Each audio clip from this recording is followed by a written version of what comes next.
धनी राम एक बहुत ही धनवान व्यक्ति था जो कपड़ों का व्यापार करता था।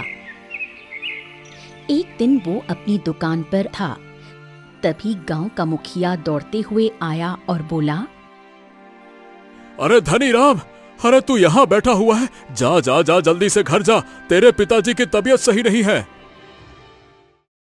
ये सुनकर धनीराम दौड़ते हुए अपने घर चला गया, जहां उसका भाई आदित्य बैठा हुआ था। आदित्य जन्म से ही अंधा था और उसकी पत्नी बिंदिया जो अपाहिज थी, उसका एक हाथ बचपन में ही कट गया था। धनीराम के कदमों की आहट सुनकर आदित्य रोते हुए बोला, भैया भैया देखो ना, पिताजी कह रहे हैं कि उनके जाने का समय आ गया है।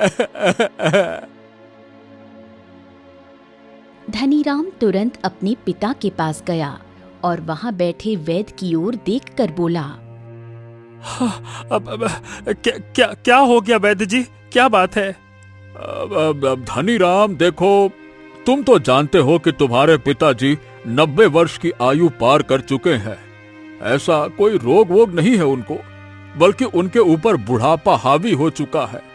और फिर ये तो संसार का नियम है बेटा, जो आता है वो जाता है। तभी धनीराम के पिताजी ने धनीराम की ओर देखा और बोले, मैंने तुमको यहाँ पे इसीलिए बुलाया है धनीराम। तुम तो जानते हो कि तुम्हारा भाई जन्मजात अंधा है और बेचारा उसकी पत्नी भी अपाहिज है। मेरे जाने के बाद अपने भाई और उसकी पत्नी का ख्याल रख।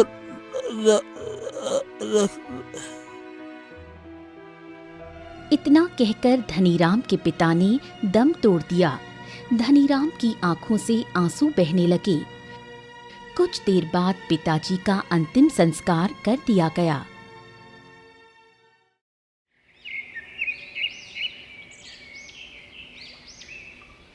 अगले दिन धनीराम की पत्नी ने धनीराम से पूछा, अब तुम्हारा क्या इरादा है? कैसा इरादा? अरे तुम्हारा भाई तो जन्मजात अंधा है और उसकी अपाहिज पत्नी भी किसी काम की नहीं है। क्या तुम दोनों को जीवन भर बैठाकर ही खिलाते रहोगे? मैं नहीं चाहती कि मेहनत तुम करो और ऐशो आराम वो दोनों करें। हाँ, मेरे मन में भी बात तो यही चल रही थी, लेकिन मैं क्या कहता हूँ, कुछ दिन धैर्य रखो। अगर अभी हमने ये कार्य किया तो तरह तरह की बातें बननी शुरू हो जाएंगी। कुछ दिन बाद मैं अपने अंधे भाई और उसकी पत्नी को धक्के मारकर बाहर निकाल दूंगा, चिंता ना करो।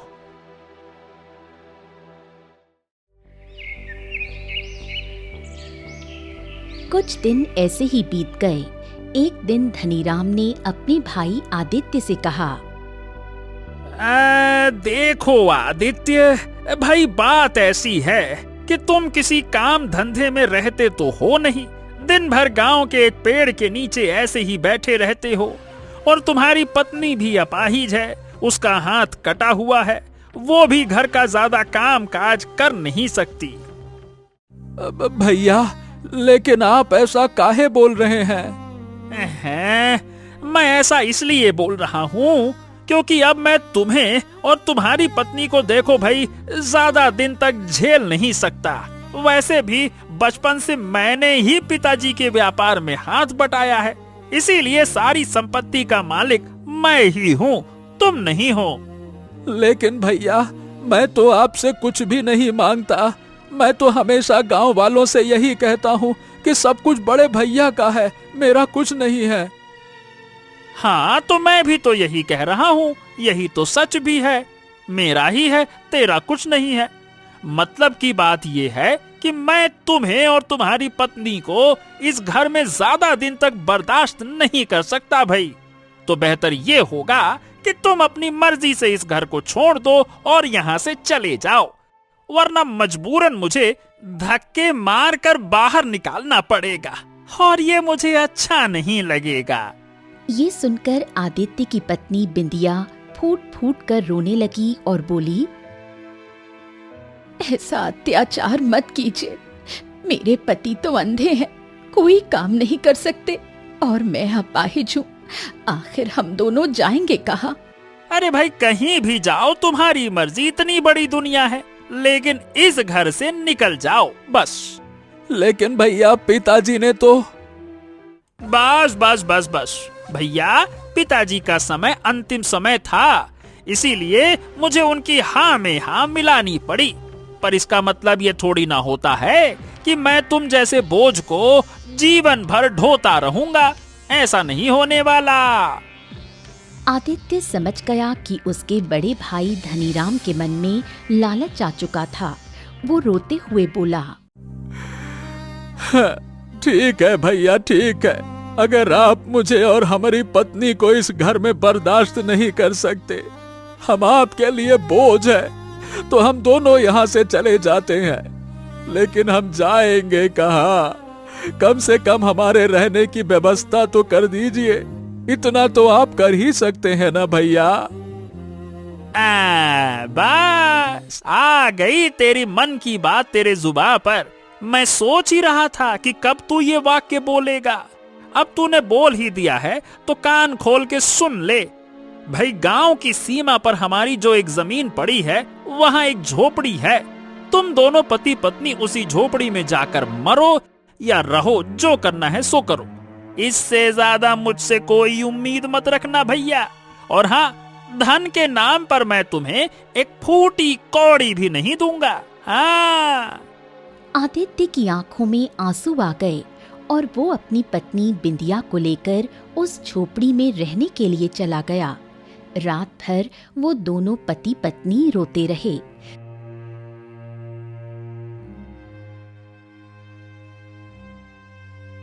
अगली सुबह बिंदिया रोते हुए अपने पति आदित्य से बोली, तुम्हारे भाई ने तो हमसे एकदम नजरें फेर ली। अब हम दोनों खाएंगे क्या? कभी कभी अपने ऊपर बहुत गुस्सा आता है कि अरे हमको पैदा ही क्यों किए भगवान। काश हमको सब दिखाई देता तो कुछ कर पाते।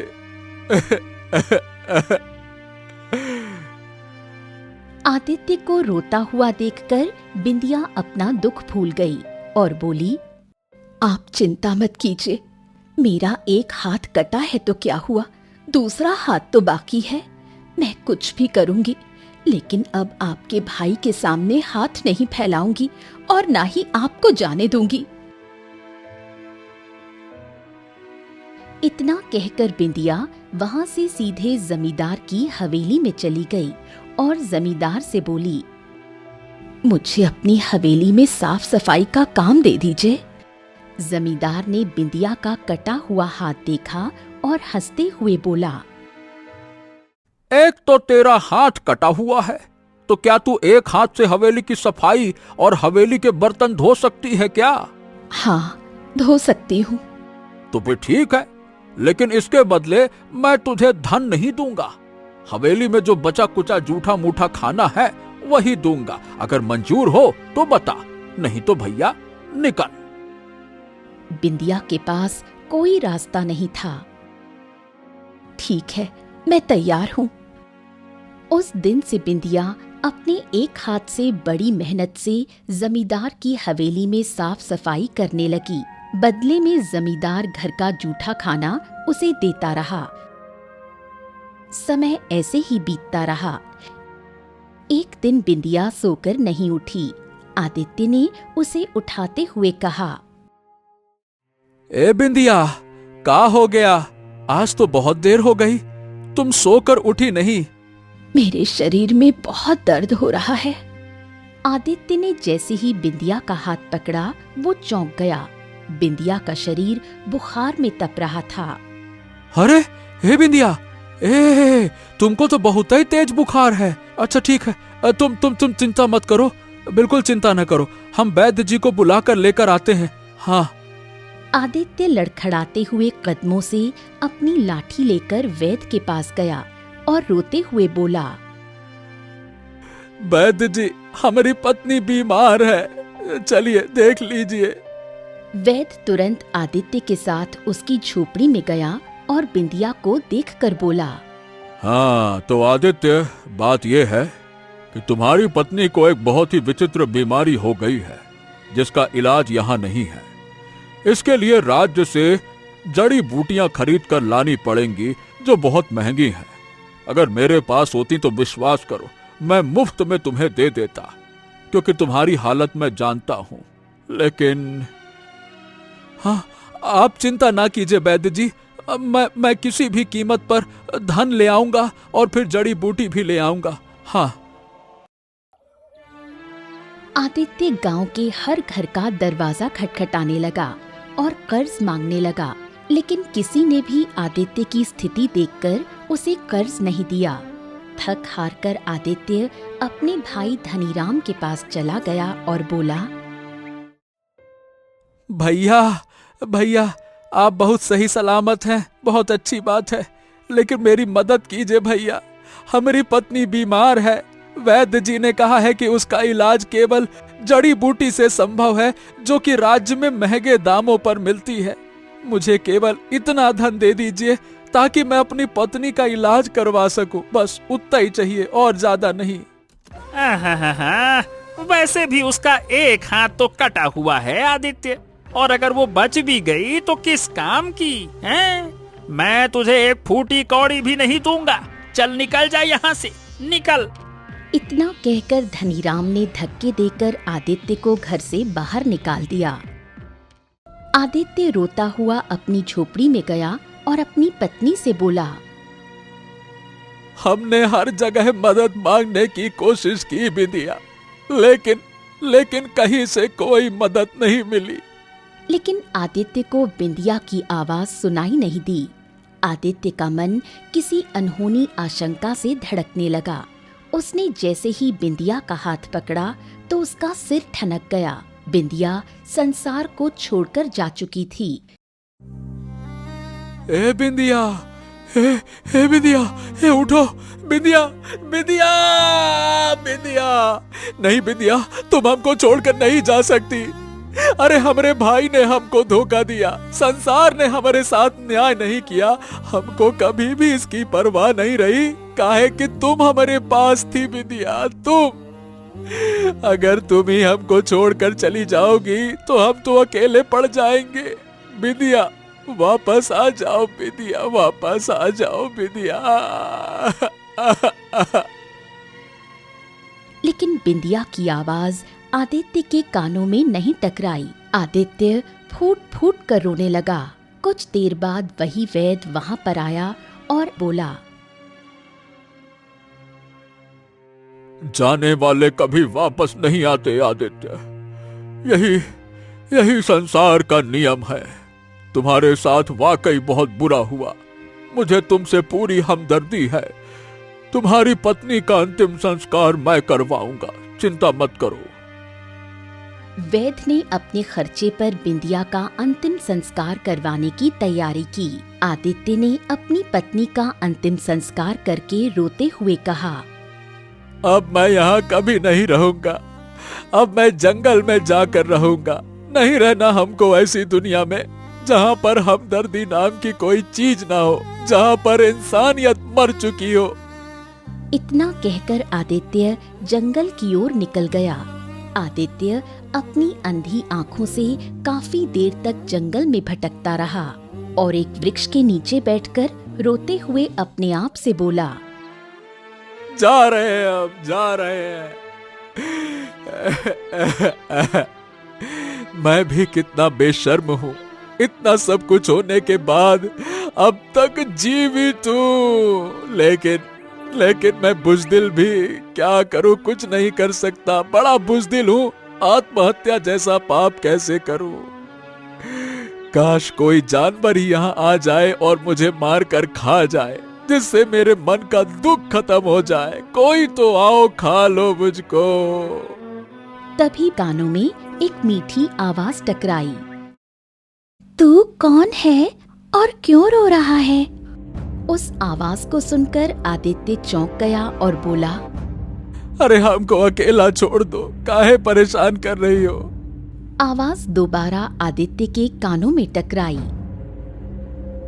मैं एक चिड़िया हूँ। ये सुनकर आदित्य हैरान हो गया और बोला, चिड़िया? लेकिन चिड़िया तो मनुष्य की आवाज में बात नहीं करती। दरअसल वो वास्तव में एक चिड़िया थी जो उस वृक्ष की शाखा पर बैठी थी जिसके नीचे आदित्य बैठा हुआ था। वो चिड़िया तुरंत उड़कर आदित्य के सामने आकर बैठ गई और बोली, मैं इस जंगल की देवी हूँ जो एक चिड़िया के रूप में रहती हूँ। मैं तेरा दुख सुन रही थी और तेरे आंसुओं में उसकी सच्चाई भी देख रही थी। बोल, क्या चाहता है? मैं केवल इतना चाहता हूँ कि हमारी आंखें ठीक हो जाएं, हम इतना धन कमा सकों कि फिर किसी दूसरे आदित्य को अपनी बिंदिया को ना खोना पड़े। मैं अपना सारा जीवन दूसरों की मदद में लगाना चाहता हूँ ताकि मेरे मन को शांति मिले और मेरे बिंदिया की आत्मा को भी। तेरी आंखें ठीक हो सकती हैं, परंतु हर चमत्कार का एक मूल्य होता है जो चुकाना भी पड़ता है। तुझे भी चुकाना पड़ेगा। तुझे 3 काम करने होंगे। कौन से काम? सच्चाई, सेवा और त्याग। आदित्य कुछ देर सोचता रहा और फिर बोला, मैं अपना अंधापन दूर करने के लिए हर परीक्षा को सहने के लिए तैयार हूँ। तो फिर ठीक है, तुझे एक भूखे साधु को खाना खिलाना होगा। अरे मैं तो अंधा हूँ, मैं कैसे पहचान पाऊंगा कि हमरे आसपास में कोई साधु बाबा है? और मेरे पास तो खाने को कुछ नहीं है, तो मैं उनको खाना कैसे दे सकता हूँ? ये कैसी परीक्षा हुई? यही तो परीक्षा है। इतना कहकर चिड़िया रंग बिरंगी किरणों में बदलकर गायब हो गई। आदित्य कुछ देर वहीं बैठा रहा, फिर अपनी लाठी लेकर जंगल के आगे की ओर चल पड़ा। उसे बहुत तेज भूख लगी थी। तभी अचानक से तेज हवा चली और एक वृक्ष से एक बड़ा और मीठा फल टूटकर नीचे गिरा और हवा के साथ लुढ़कता हुआ आदित्य के पैरों के समीप आकर रुक गया। आदित्य ने उस फल को उठाया और अपने आप से बोला, ये तो एक सेब है। हमको बहुत तेज भूख लगी है। हम खाने की तलाश में भटक रहे थे। तभी आदित्य के कानों में एक साधु की आवाज टकराई। मैं 3 दिन से भूखा हूँ। तेरे हाथ में जो सेब है वो मुझको दे दे। हाँ, भूख तो हमको भी बहुत तेज लगी है। अगर मैंने ये सेब नहीं खाया तो कहीं हम बेहोश न हो जाएं। मैं 3 दिन से भूखा हूँ बच्चे, मुझे कुछ खाने को दे दे। उस आवाज में आदित्य को तड़प नजर आई और उसने वो सेब साधु की ओर बढ़ा दिया। तभी वो साधु चिड़िया में परिवर्तित हो गया और आदित्य के कानों में फिर इस चिड़िया की आवाज टकराई। तूने पहली परीक्षा सफलतापूर्वक पार कर ली, क्योंकि साधु के रूप में मैं ही थी। तू स्वयं भूखा था, लेकिन तूने अपनी भूख को एक तरफ रखकर साधु को खाना खिलाया। अब तुझे दूसरी परीक्षा को पार करना होगा। हाँ, अब बताओ दूसरी परीक्षा क्या है? तू जहाँ खड़ा है उसी स्थान पर तुझे सारा दिन और सारी रात बैठे रहना होगा। मगर याद रखना, रात के समय इस स्थान पर शेर बहुत आते हैं। तू उनका शिकार भी बन सकता है। अरे, मैं तो पहले से ही मरा हुआ हूँ, तो क्या अब तू मुझे डरा रही है? ठीक है, चलो, मैं तैयार हूँ। चिड़िया वहाँ से गायब हो गई और आदित्य वहाँ बैठ गया। रात के समय एक शेर आदित्य के पास आया और आदित्य को देखकर दहाड़ने लगा, मगर आदित्य बिल्कुल नहीं डरा। कुछ देर तक शेर आदित्य को घूरता रहा, फिर वो वहाँ से चला गया। अगली सुबह वही चिड़िया वहाँ आ गई और आदित्य से बोली, तूने दूसरी परीक्षा भी पार कर ली, लेकिन याद रख, तीसरी परीक्षा तेरे लिए बहुत कठिन है। हो सकता है तू इस परीक्षा को पास न कर पाए। नहीं नहीं नहीं नहीं, मैंने कहा था ना तुमसे कि मैं अपने अंधेपन को दूर करने के लिए कुछ भी करने को तैयार हूँ। बताओ।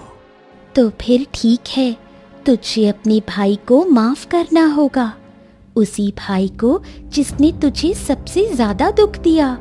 ये सुनकर आदित्य चौंक गया और बोला, नहीं नहीं नहीं नहीं, मैं ऐसा हरगिज नहीं कर सकता।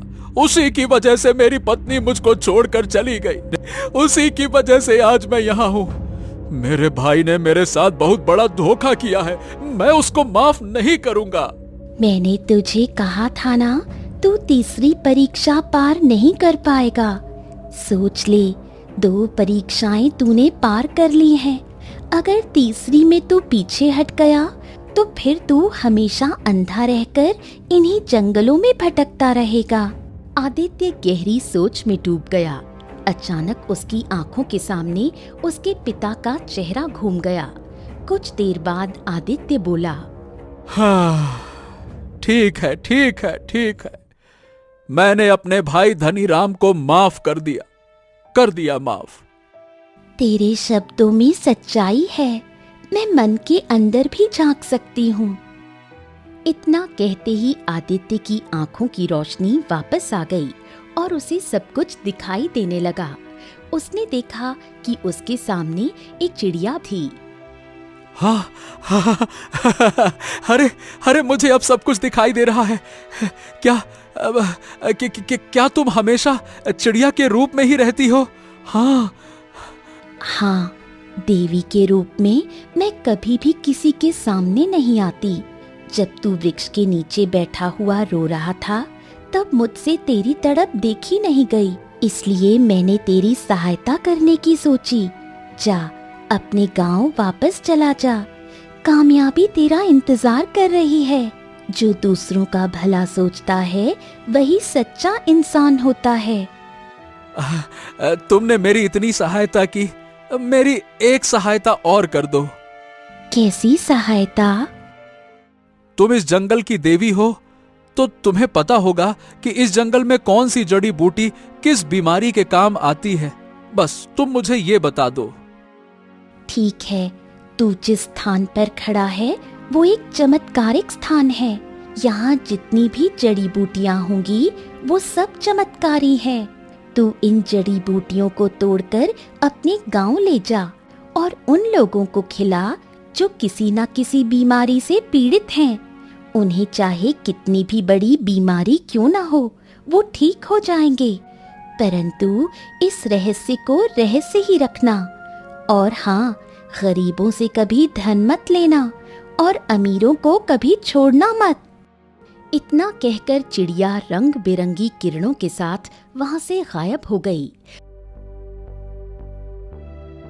आदित्य तुरंत अपने गांव वापस आ गया और अपने भाई धनीराम के घर पर गया।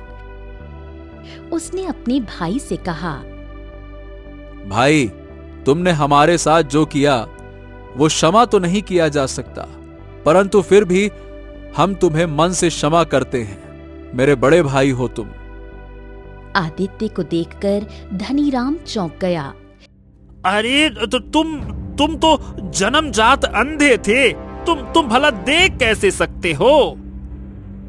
लेकिन आदित्य कोई जवाब नहीं देता और चुपचाप वहां से चला जाता है। आदित्य जंगल चला गया और वहां से बहुत सी जड़ी बूटियां तोड़ कर ले आया। वो सीधे वैद्य जी के पास गया और बोला,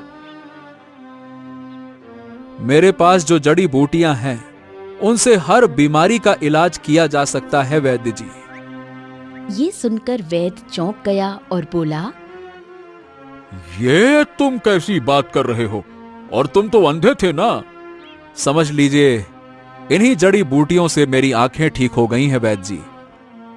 क्या बात कर रहे हो? अगर ऐसा है तो सबसे पहले मैं जांच करूंगा और फिर कुछ नतीजे पे पहुंचूंगा। तभी एक बीमार व्यक्ति वहां आया और वैद्य जी से बोला, कुछ दिनों से मेरी टांगों में बहुत दर्द हो रहा है, हर जगह इलाज करवाया, अरे रे रे रे, लेकिन कोई फायदा नहीं हुआ। वैद्य ने तुरंत आदित्य की दी हुई जड़ी बूटियां उस मरीज को दी और कहा, इनको खाओ, जरा खाओ। जैसे ही मरीज ने वो जड़ी बूटियां खाईं, वो बोला, ये तुमने क्या जादू कर दिया? मेरे पैरों का दर्द तो गायब हो गया। मैं तो चला। इतना कहकर वो वैद्य को धन देकर वहां से चला गया। वैद्य आश्चर्यचकित होकर आदित्य से बोला, हाँ, ये तो वाकई में चमत्कारिक जड़ी बूटियां हैं। ये बताओ, तुम इन्हें लेकर कहां से आए हो? बस वो मैं नहीं बता सकता वैद्य जी। मैं यहाँ पर केवल इसलिए आया हूँ ताकि आपके साथ रहकर गरीबों का इलाज कर सकूं, ताकि फिर कभी किसी अंधे आदित्य को अपनी अपाहिज बिंदिया को खोना ना पड़े, बस। आदित्य उसी दिन से वैद्य जी के साथ मिलकर बीमार लोगों का इलाज करने लगा। गरीबों को वो मुफ्त में इलाज देता और धनवानों से वो मुंह मांगी रकम वसूलता। देखते ही देखते आदित्य गांव का सबसे धनवान व्यक्ति बन गया। उसकी टूटी फूटी झोपड़ी की जगह अब एक आलीशान हवेली खड़ी हो गई। इधर धनीराम का व्यापार अचानक ठप हो गया। वो अपना सर पकड़कर अपनी पत्नी से बोला, अरे हम तो बर्बाद हो गए भाग्यवान, व्यापार भी ठप हो गया और ऊपर से मैं कर्जदार भी हो गया। मैंने गांव के जमींदार से बहुत सारा कर्ज लेकर अधिक मुनाफा कमाने वाले व्यापार में लगाया था, लेकिन सब कुछ खत्म हो गया। जमींदार रोज अपना धन मांगने के लिए चक्कर लगा रहा है। अगर मैंने उसे धन नहीं दिया तो वो दिन दूर नहीं जब वो हमारी हवेली पर कब्जा कर लेगा। क्या करूं? इधर आपका छोटा भाई तो गांव का सबसे धनवान व्यक्ति बन चुका है, आप उससे मदद क्यों नहीं मांगते? धनीराम की आंखों में आंसू आ गए और वो बोला, अरे आखिर कौन से मुंह से उससे मदद मांगू? जब उसकी पत्नी तड़प रही थी तब मैंने उसे धन के नाम पर एक फूटी कौड़ी ना दी। लेकिन फिर भी तुम कह रही हो तो ठीक है, मैं एक बार उससे जरूर मदद मांगूंगा। धनीराम आदित्य की हवेली में चला गया। अपने भाई धनीराम को देखकर आदित्य चौंक गया और बोला, धनीराम भैया, आज हमारी हवेली में आपके कदम कैसे? कोई सूरज पश्चिम से उगाया है क्या? क्या बात हो गई? धनीराम ने सारी घटना बताई।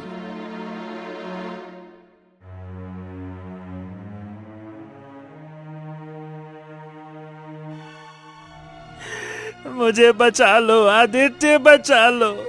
अगर जमींदार का कर्ज ना चुकाया तो मैं और तेरी भाभी दोनों सड़क पर आ जाएंगे। बस यही समस्या है। आदित्य मुस्कुराने लगा और वैद्य जी की ओर देखकर बोला, इनको धन दे दो। आदित्य, ये तुम क्या कर रहे हो? इस भाई ने तुम्हारे साथ कितना बुरा किया था।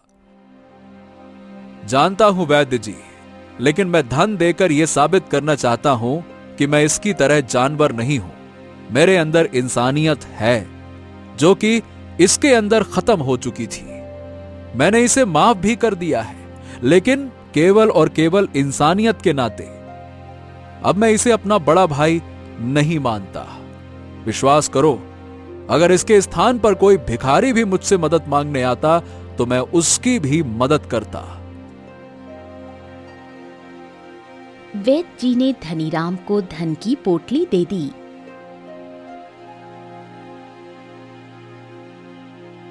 धनीराम थका हुआ और अपमानित होकर जमींदार का कर्ज चुकाया, लेकिन फिर कभी वो दोबारा धनी नहीं बन पाया। वो और उसकी पत्नी हमेशा किसी न किसी अफसोस में डूबे रहते कि उन्होंने अपने अंधे भाई के साथ